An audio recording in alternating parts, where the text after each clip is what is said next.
Ginoo ko. Tulungan mo ko, Alma. Tulungan mo ko.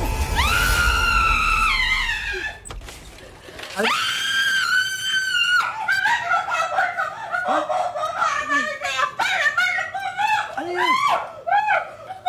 Ano nangyayari? Oh, ano nangyayari?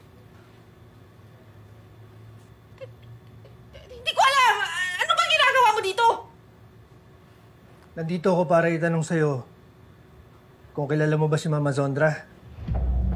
Yung biktima sa pagpatay ng ice pick. Naku, huwag muna ako idamay dyan! Ayoko ma-involve dyan sa inyo na yung kasong yan! Alma, kailangan kong alamin kung paano mo nalaman yung detalye sa pagpatay sa kanya. Hindi ko nga alam. Nakita ko lang sa isip ko, parang visions. Ay, kung ayaw mong maniwala sa akin, wala akong magagawa. Hindi ko naman ginusto itong nangyari sa akin. Ay, pasensya na. Oo, maluloko akong tao, pero pakiramdam ko nga nakakarma na ako. Nagpapakita na sa akin yung Mama Zondra na yan. Nagpapakita siya sa'yo? Oo, nagpakita siya sa akin. Humihingi siya ng tulong. Baka may patayin na naman yung killer. Sige na, magsasara na ako, sir. Pwede na ako kayong umalis. Sige, sige.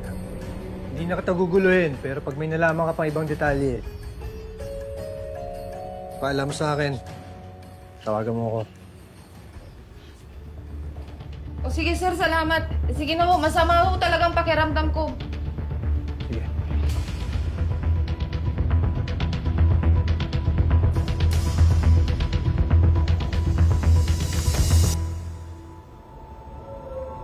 Mama Zondra, huwag ka na magpapakita sa akin, ha?